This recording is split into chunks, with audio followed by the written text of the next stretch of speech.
Le réveil de la conscience.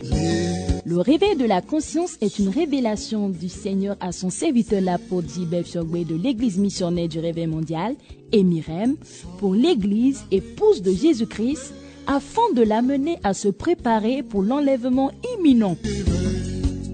Une émission quotidienne au cours de laquelle le Seigneur Jésus-Christ révèle la conscience sur les vérités cachées de la vie chrétienne approfondie, basée sur les fondements divins sans compromis. Soyez bénis. Voilà, que le Seigneur vous bénisse. Et nous sommes toujours dans la logique de notre émission, le réveil de la conscience. Aujourd'hui, 35e numéro de notre émission. Nous avions vu hier, nous avons parlé de la mission et nous avons mis notre accent sur la nécessité de faire des disciples et la nécessité d'être des disciples. Donc, nous avons donné à peu près la définition et ce que la mission en tant que la mission nous a enseigné. Et vous irez pour voir ça. C'est très important. Donc, aujourd'hui, nous allons voir comment faire la marche du disciple. Qui est disciple? Comment on arrive à devenir disciple? Et comment ça se passe? Nous allons voir ça aujourd'hui. Vous lisez avec moi dans Luc le chapitre 14. Luc le chapitre 14, à partir du verset 25. Il dit, de grandes foules faisaient route avec Jésus. Il se retourna et leur dit, si quelqu'un vient à moi, et s'il ne hait pas son père, sa mère, sa femme, ses enfants, ses frères et ses sœurs, et même sa propre vie, il ne peut être mon disciple. Et quiconque ne porte pas sa croix et ne me suit pas, ne peut être mon disciple. Le verset 33, il dit, ainsi donc, quiconque d'entre vous ne renonce pas à tout ce qu'il possède, il ne peut être mon disciple. Je m'arrête là. Alléluia. Un disciple, c'est quelqu'un qui a les marques de Jésus-Christ. Vous ne pouvez pas avoir les marques si vous ignorez la croix. Paul disait dans Galates, le chapitre 6, le verset 17, il dit, et que personne ne me fasse plus la peine, car je porte sur mon corps les marques de Jésus-Christ. Donc ici, on dit, de grandes foules faisaient route avec Jésus-Christ, avec Jésus. Des grandes foules.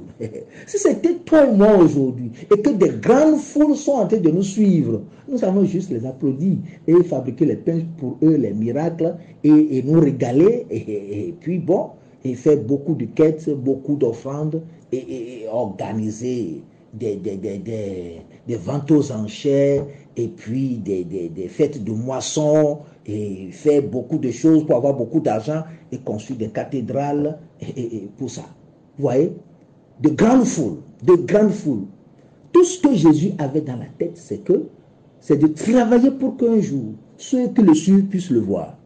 Telle était sa vision. Il était tellement engagé à voir les gens vivre éternellement au ciel. Donc, de grandes foules. C'était bon. Les gens l'aimaient, les gens voulaient l'entendre, les gens voulaient le connaître, les gens voulaient le suivre. Il y avait plusieurs catégories de personnes qui étaient dans cette grande foule. Mais à leur grand étonnement, Jésus se retourna et leur dit, vous écoutez, hier nous avions dit que venez à moi vous tous qui êtes chargés, fatigués, et je vous donnerai du repos. Vous êtes venus. Maintenant, je vais vous donner les conditions. Si vous voulez vraiment me suivre, vous voulez vraiment être comme moi, voilà comment ça va se passer. Il dit, si quelqu'un vient après moi, si vous voulez le suivre, vous voulez venir après lui, il dit, vous devez haïr, haïr votre père, votre mère, ça dit votre famille. Ça veut dire que les personnes qui sont chères à vous, vous devez les préférer. Vous devez préférer Jésus à cette personne. Vous devez préférer de suivre Jésus, d'être à Jésus et d'être pour Jésus, plus que vous préférez Jésus à ces gens-là. C'est très important. Et je veux vous donner l'exemple. Ne vous étonnez pas que je vous parle un peu de ce que j'ai vécu. C'est ça que je connais. Et quand j'ai cru réellement, parce que quand vous croyez réellement, vous donnez radicalement votre vie au Seigneur, la persécution va suivre. Donc, quand j'ai cru le 18 janvier 1987, et ça n'a pas été facile. C'était un boucan. Mon papa qui m'aimait, mon papa avait un peu de moyens, et il m'a mis dans une grande école, et puis un paysan, mais qui s'occupait de moi correctement, a changé de mine, a changé de méthode, et ne voulait plus entendre. Ça a été dur. Et 8 ans durant, nous étions en ring. Et vous voyez, non. Donc, je ne pouvais pas plus voir mon papa, je ne pouvais plus recevoir de lui. Et c'est comme ça, bon, mon cursus scolaire a été brouillé. Parce que je n'avais plus les moyens, il fallait que je me débrouille. Donc, quand j'ai essayé, ça n'a pas marché. Donc, là où il a cessé de payer, là où j'ai arrêté les cours, et puis j'ai commencé par faire candidat libre jusqu'à avoir mon bac. Et mais je n'ai pas pu poursuivre jusqu'à l'université. C'est quand j'ai connu le Seigneur que bon, on a eu des diplômes dedans. Mais les études pour aller jusqu'à l'université, je n'ai pas pu faire parce que, à cause de la persécution, mon papa ne voulait pas entendre de son vivant qu'un de ses enfants est de Dieu. Donc, et ça a fait que j'ai préféré Jésus. Ça m'a poussé à devenir réellement un disciple de Jésus-Christ. Ce qui n'existe plus aujourd'hui. Il n'y a plus ça. Mais la persécution, on voit ça comme une malédiction. Et parce que le pasteur le prêche. Quand la persécution vient, on appelle ça malédiction. On commence par prier contre nos parents. Non, on n'avait pas cette prière-là. C'était dans la Bible, on a lu. Donc, mes parents m'ont persécuté. Sans exception. Mon papa était même capable de me faire du mal. Il pouvait aller chez les féticheurs pour demander ma mort. Et tellement de choses se sont passées. Mais pendant tout ce temps, et très tôt, Dieu m'a ouvert les yeux et j'ai vu la nécessité de prendre ma croix. Une fois que la séparation a été d'office, tout ce qui me restait, c'est de prendre ma croix et de faire mon chemin, de le suivre. Voyez, non. Voyez, les méli-mélos, les compromis aujourd'hui sont nés du fait que quand les gens sont venus au Seigneur, la persécution ne les avait pas amenés à la séparation. La séparation pour leur permettre de briser les liens familiaux, de briser les liens filiaux. Voyez, non. Les gens sont toujours là, attachés à la famille, attachés aux traditions, attachés aux coutumes, attachés au club, attachés aux organisations ou bien au club de village. Parce que la persécution n'est pas venue opérer la séparation. Vous voyez, Jésus, il disait à ses parents, qu'y a-t-il entre vous et moi? Il est temps que je fasse, tandis qu'il est jour, les œuvres de celui qui m'a envoyé. La nuit vient où personne ne peut travailler. Il était catégorique. Il était parti, on le cherchait, il dit, mais pourquoi vous me cherchez? Donc, s'il n'y a pas cette séparation-là, cette rupture, vous ne pouvez pas avoir la vie de disciple. Mes parents ne pouvaient pas savoir ce qu'était devenu ma vie, parce qu'il n'y avait plus de contact, il n'y avait plus de lien. Eux, nous étions devenus deux camps.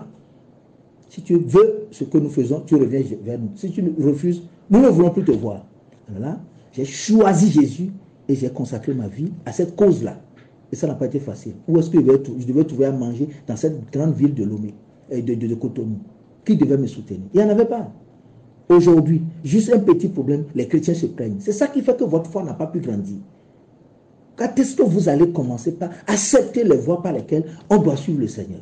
Ça fait que même ceux qui sont devenus chrétiens, dirigeants, pasteurs, dans ces conditions-là, n'ayant pas l'éducation, ne sachant pas ce que c'est que la souffrance, c'est fini. Ils sont obligés de prêcher les messages de compromis. Parce qu'eux-mêmes ne sont pas des modèles. Ils n'ont rien vécu qui prouve qu'ils appartenaient au Seigneur. Ils ont vu juste le fait de venir et de servir le Seigneur comme étant juste un job. Et ils sont allés, juste quelques petites formations intellectuelles, on leur a mis des ragots dans la tête et ils ont porté des touches pour vouloir diriger l'église. C'est faux! Ce sont les disciples qui deviennent des anciens, des diacres et des gens qui peuvent vraiment servir le Seigneur. Parce qu'ayant appris la souffrance, ayant appris la souffrance, les persécutions, ils ont compris ce que c'est que porter la croix. Que le Seigneur te bénisse. Donc, ça n'a pas été facile. Pendant 8 ans, il faut imaginer, où je devais traîner comme ça. Comment manger?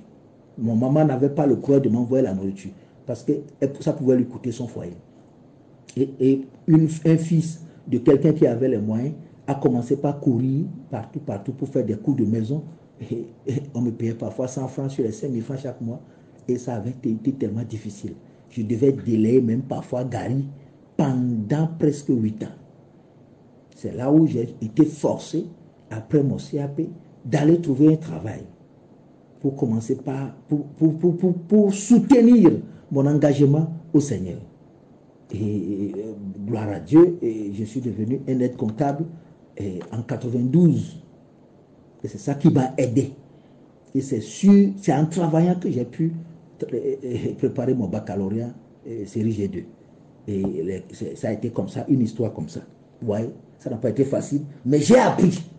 Et quand cette séparation a eu lieu, je ne haïssais pas mes parents, mais il y avait une rupture, une scission était venue et chacun a pris son chemin. Je rends grâce à Dieu.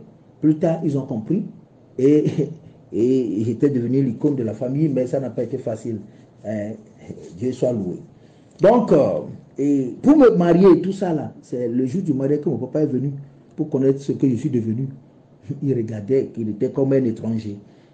Donc, on dit, voilà, ça c'est cette partie de celui qui veut venir après moi, il doit dire non à ses parents et tout ça là. Dieu m'avait conduit dans ça. Tu comprends ce que c'est aujourd'hui? C'est la persécution qui opère ça. Yes, c'est la persécution. Si vous refusez, vous ne pouvez jamais être un disciple. Ça, ce chemin est incontournable. Il est obligatoire. Et deuxième chose, et quiconque ne porte pas sa croix et ne me suit pas ne peut être mon disciple. La croix, c'est quoi? Ça dit, tu prends un engagement.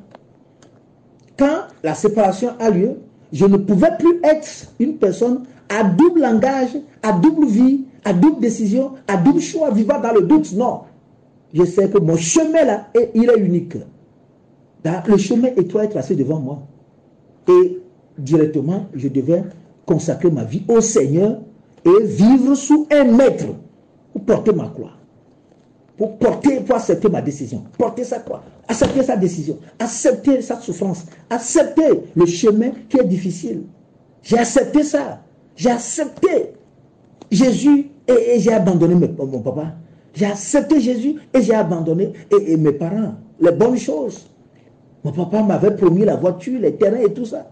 J'ai dit non, je préfère Jésus-Christ. Ma croix, c'était mon chemin. C'était la souffrance que je devais endurer. C'était le prix à payer. C'était l'engagement total. C'était ma croix. Ma croix était ce que mon choix de vivre sur le chemin étroit. Quand les autres chrétiens étaient à l'aise et faisaient ce qu'ils voulaient, moi j'étais dans le jeu. Nous étions dans le jeu. Quand les autres avaient les plaisirs, nous on n'avait pas de plaisir. On devait aller chercher Dieu. On devait passer toutes les nuits à lire les livres. Quand nous avions découvert la vérité à travers les livres des ETF, c'était pas facile. Mon grand frère, lui, il était étudiant, moi j'étais élève. Lui, il lisait les jours et il m'impressionnait pour dire, mon fils, voilà tout ce que j'ai lu aujourd'hui. Moi, je passais toutes les nuits à lire. C'est comme ça, ça se faisait. On peut lire 2 livres la nuit. Des livres qui dépassaient plus de 100 pages. C'est comme ça que nous avons éduqué notre vie. Et on apprenait, on méditait ensemble, on lisait la Bible ensemble, on faisait beaucoup de choses ensemble. Et c'est comme ça que nous avions grandi. Donc, nous avons pris notre croix. Lui aussi, de son côté, était persécuté. Et ça n'a pas été facile. Nous avons pris le chemin étroit et nous avons opté pour ça. Nous avons pris notre croix. Il dit, quiconque ne porte pas sa croix et ne me suit pas ne peut être mon disciple. As-tu jamais pensé à ce que c'est que la croix? Quand tu dis tu es chrétien né de nouveau, quand tu es là en train de pleurer à cause des bénédictions, pour dire Dieu ne m'aime pas, et pourquoi les choses sont difficiles, pourquoi Dieu est si dur, pourquoi j'ai prié et que ça ne marche pas. Qu'est-ce que tu comprends dans le Seigneur? As-tu lu réellement ta Bible? C'est ça qui fait que les chrétiens aujourd'hui ne peuvent pas, à visage découvert, dire j'ai lu ma Bible la première année que j'ai cru. J'ai lu ma Bible la deuxième année que j'ai cru. J'ai fait ceci pour le Seigneur. Il n'y en a pas. Nous avons gagné des âmes. C'était dans la croix, c'était dans le travail. On gagnait les âmes. Nous avons planté des églises dans cette jeunesse de la foi qui existe jusqu'à aujourd'hui. Comme je vous l'ai dit la dernière fois. C'est comme ça notre éducation a été austère. Et ça nous a permis aujourd'hui de tenir. Sinon, ce que nous avons subi au Togo, je ne pense pas que si Dieu ne nous avait pas préparé à ça, nous allons mourir et ce n'est pas sûr qu'on va aller au ciel parce que la douleur était grande. On pouvait même commencer par ouvrir nos bouches et maudire les gens. Dieu est amour. Mais cet amour-là, on essaie de travailler et pour le gagner à travers notre consécration sur ce qu'il nous a donné comme chemin à suivre. Donc, nous avons pris notre croix. Nous avons pris notre vie comme étant un sacrifice vivant. Ouais, nous étions comme des sacrifices vivants. Le prix était lourd. Tu es seul là-dedans.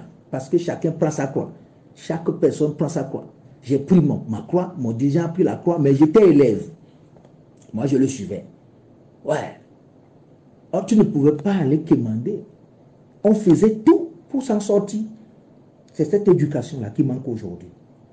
Là, tu savais. Comment est-ce que tu peux prendre ta croix et avoir la liberté d'aller commettre le péché, et avoir la liberté d'aller dans le monde, et avoir la liberté de vivre avec les plaisirs du monde?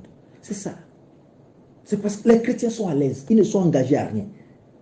Ils ne se sont séparés de rien. Ils ne se sont engagés à rien. Ils n'ont été consacrés à rien. Pourquoi le péché ne doit pas les gagner?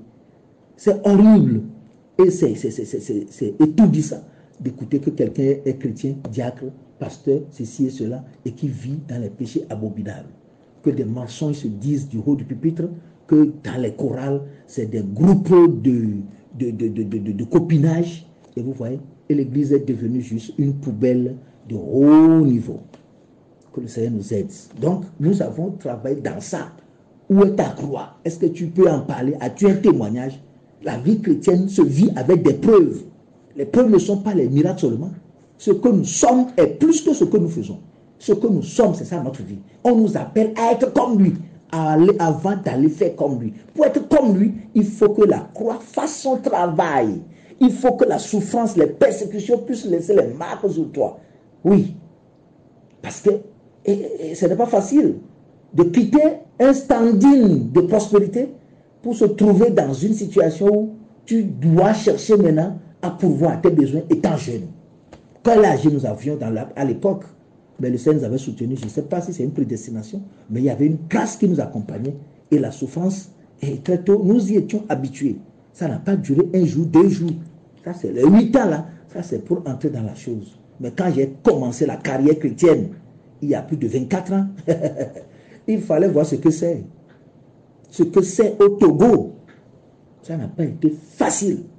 On a été dans le ring permanent. Personne ne nous a jamais cru. Quand nous étions presque les premiers à amener le message de repentance dans un pays qui venait de sortir fraîchement de la guerre, qui voulait la consolation et qui voulait les messages pour se retrouver. Mais Dieu nous a dit, nous devons aller comme cela. Ça n'a pas été fait. Le message n'a pas été accepté. La croix a continué. Le rejet, le mépris et les trahisons. Mais nous avons tenu ferme jusqu'à ce jour, sachant que celui qui nous a envoyés est fidèle et c'est lui qui le fera. Où est ta croix? C'est la croix qui va imprimer la nature de Jésus en toi.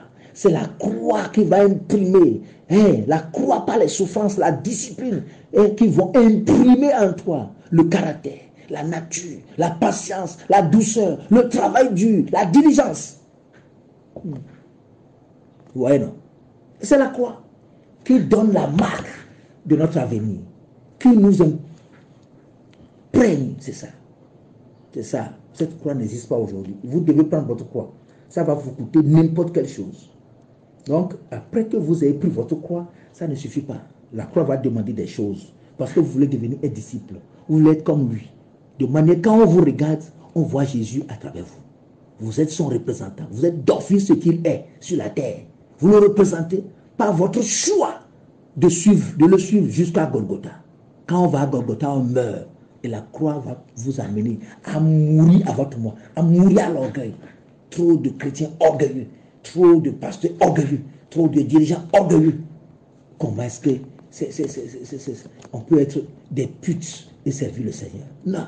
L'humilité pour être au service de tout le monde. Aujourd'hui, quand les fidèles ne peuvent pas aborder les pasteurs, ils sont grands, ils sont dans leur veste. C'est quoi? Qu'est-ce que tu es en train de dire? Non, j'ai pas le temps, j'ai prié pour toi. Combien sont à genoux, en train de travailler dur, passer des heures devant le Seigneur pour leur brebis. Non, c'est devenu une politique de gagnant-gagnant. Voilà là où nous sommes. Et l'Église est en otage. Il n'y en a pas, parce que les disciples ne sont pas achetés dans les boutiques. Ils sont faits par la croix et le renoncement à soi. Il dit, quiconque ne renonce pas à lui-même, il faut aussi renoncer à toi-même, à ton moi, à ton égoïsme, à tes droits, à tes plans, à tes projets, à tes goûts. Voilà, tu dois renoncer à tout ça. Nous avons renoncé. l'étude ne me disait plus rien. J'ai passé toute une année quand j'ai commencé par échouer au bac, ce qui ne devait pas arriver. Ouais. J'ai été au bac 4e fois avant de l'avoir à cause de la croix.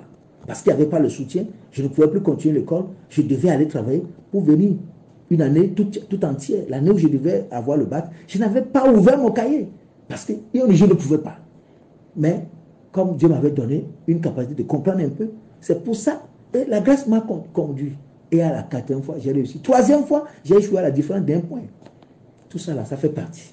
J'ai renoncé à tout. Parce que je disais entre-temps que le bac ou la mort, le bac ou la mort. J'ai renoncé à ça. Ça faisait partie de ma vie, j'ai renoncé à ça. Je voulais devenir ceci, j'ai renoncé à ça. Je voulais devenir expert comptable, j'ai renoncé à ça. Ma vie, renoncer à tout. Ce n'est pas fini, le verset 33, il dit, quiconque ne renonce pas à tout ce qu'il possède. Si vous avez des richesses, vous devez les mettre au service de votre vie de disciple-là. Ah oui, nos biens. Je vendais mes choses, je faisais des prêts dans mon service pour soutenir mes dirigeants, pour soutenir l'œuvre. J'étais resté pauvre pendant que les autres réussissaient. Donc aujourd'hui, quand il a permis à Dieu que j'évolue un peu, que je brille un peu, et il m'a dit après des années, quand je suis venu ici, le disciple a fait que j'ai servi et j'ai mis toute ma fortune, des millions, des dizaines de millions, pour faire d'autres disciples et des missionnaires. Moi-même, je suis resté à dormir à l'église pendant 9 ans avec ma famille. Et c'est un vieux qui est venu pour nous parler de ce Dieu. Et le reste, nous en reviendrons plus tard. Qu'est-ce que tu veux devenir? Le choix est tien. Ne fais pas faux semblant d'être pour Dieu. Parce qu'un jour, le feu révélera ce qu'est l'œuvre de chacun. Si tu l'es, on le saura. Que Dieu te bénisse. Amen. Venez de suivre le Réveil de la Conscience, une émission de l'Église missionnaire du Réveil mondial, Emirem. Pour plus d'informations, rapprochez-vous de l'église Emirem la plus proche ou appelez tout simplement l'apôtre J.B. Fiogbe au 00 228 90 05 69 02 ou 00 228 99 55 09 70 ou encore 00 229 60 37 27 27. Que Dieu vous bénisse.